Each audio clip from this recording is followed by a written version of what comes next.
All right, guys, just got to the trail. Had issues with my camera, so hopefully it's working now.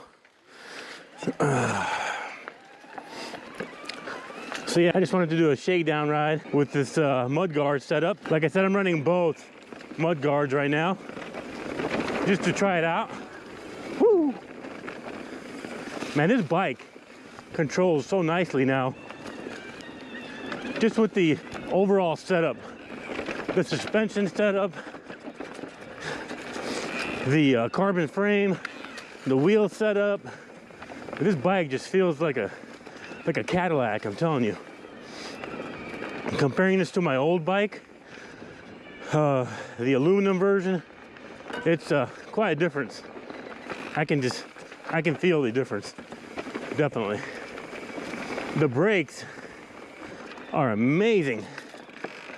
These are the Hayes Dominion A4s. I'm running the front and rear. I had the front for a while.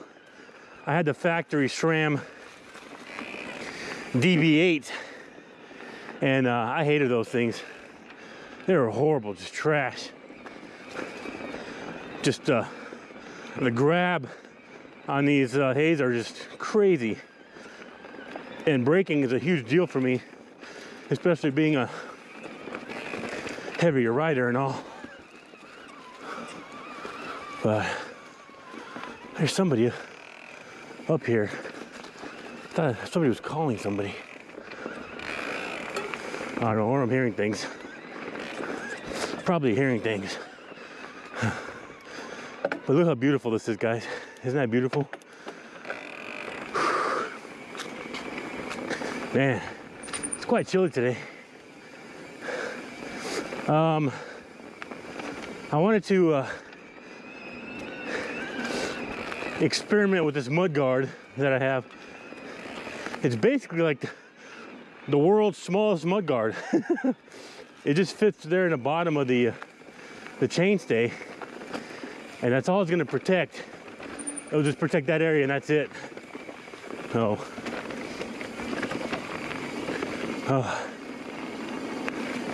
man, I'm trying to go on this other side of the trail.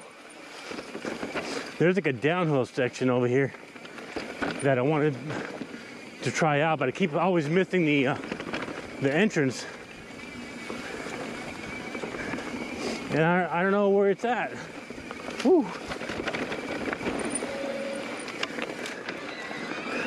Hey, let me know in the comments, guys.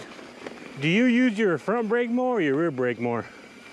I usually like to use the rear brake more, so I can slide the rear out here and there and have some fun with it. But I heard a lot of guys, they'll use their front brake more. What do you guys use? Let me know in the comments down below. Man, this bike is very, very playful and still very nimble, even though it's a extra large size.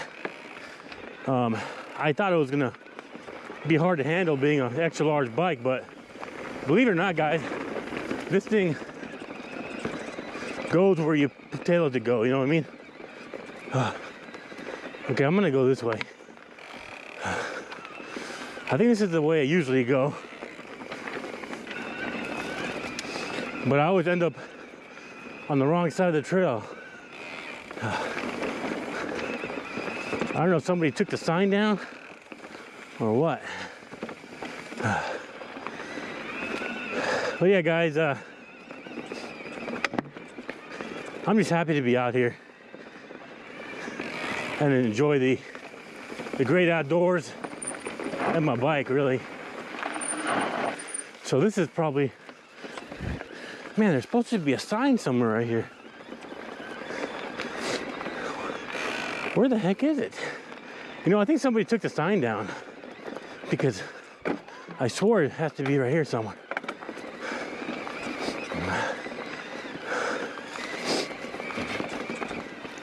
I just don't see it. And all these leaves are like camouflage in the trail. So I guess I'm just missing it. Oh well. I'm just gonna go my regular route today. So I'm hitting some muddy spots, and that's good because I want to test out how these mud guards are working. Because I hate having mud flown at me, especially on my back and the back of my head. Not only that,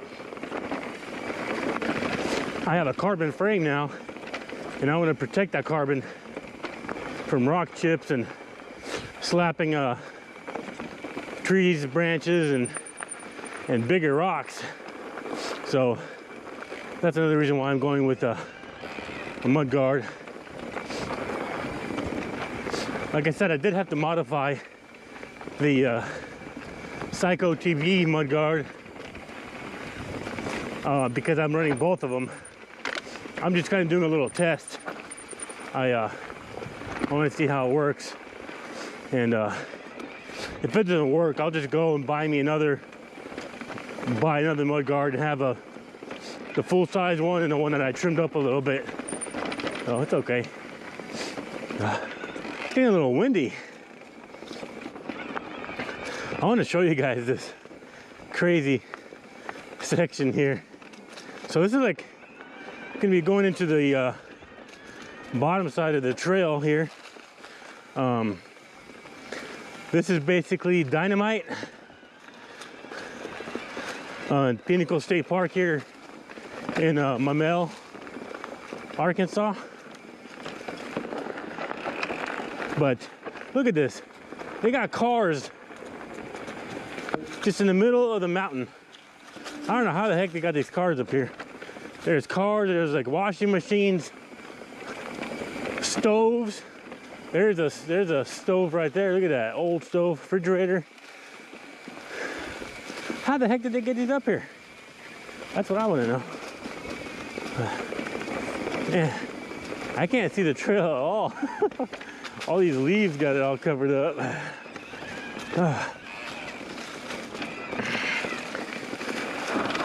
Woo! A lot of switchbacks here. See, I'm sliding with the rear brake. I'm turning with the rear brake, basically. I like doing that. Sometimes I crash, sometimes I don't.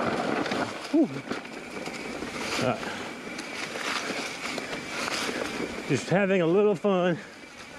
Oh, man. Oh, I can't see anything. Man. So this goes down and then you climb up all the way to the top. And I'll show you guys the scenery there. But yeah, I usually catch a little water break there and then head back down. I basically take the route where I get about 9 miles in on one loop. I know some guys are like, that's it. But for me, it's plenty. I can't ride too much in one run because my back starts hurting. Because I still have to pedal. And most of the time I ride in tour mode. So I still put some effort into it. And then when I get home and settle down, my back gets a little stiff. Tell you what, these shorter cranks definitely help. Like right there. Oop. Little pedal strike. No big deal. That was riding error right there. But I do like the Bosch motor because you can give a little pedal effort and it'll still give you a little push. So when you're in the rock garden, we got some big boulders where I was at right now, kind of helps you with the pedal strikes. So I'm climbing now this whole section here.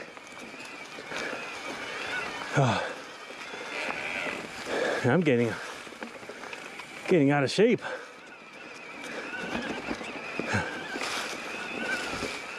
I need to get back to riding at least 3 times a week. Get back into shape. Man, this is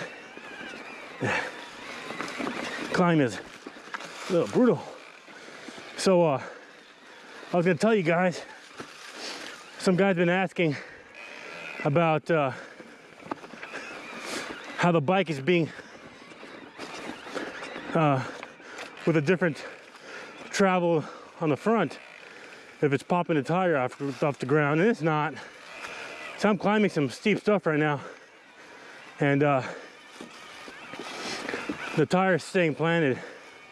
I am running a 170 in the front and the 150 in the rear.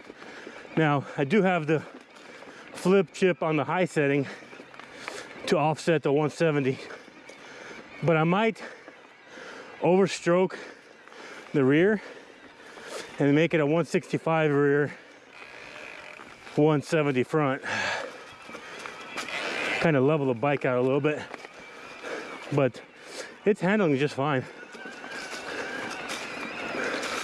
When I had my Cube, my stereo hybrid 170, I made that into a mullet and I put a 180 in the front, and that made the geometry a little crazy. It was popping the tire off the ground on a steep climb. So yeah, this thing, look how beautiful that is. This thing is pretty good with the 170 in the front.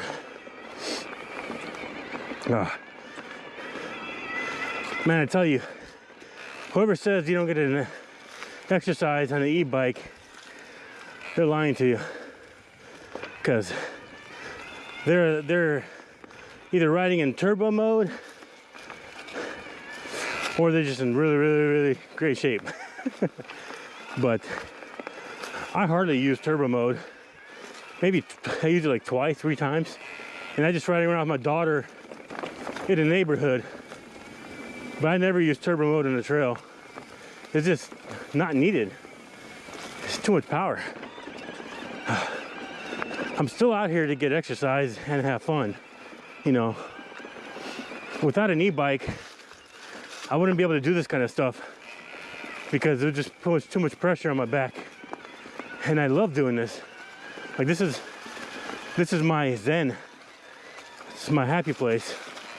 I love riding, and I have to thank an e-bike for that. You know, I come out here to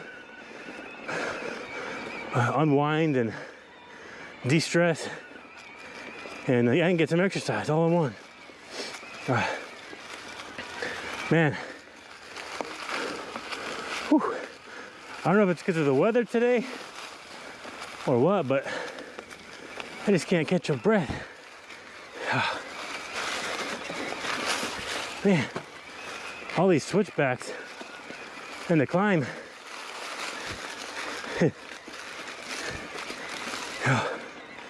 I'm almost there, guys. I tell you, this SRAM Access with a 10x52 cassette, I can definitely feel a difference between the Shimano I had on here.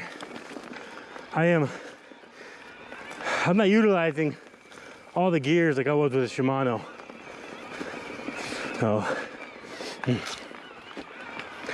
Oh man. All right, I made it to the peak.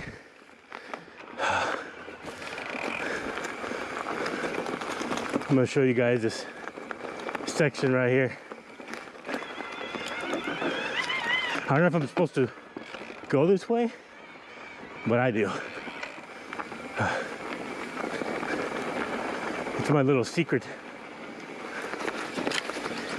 trail.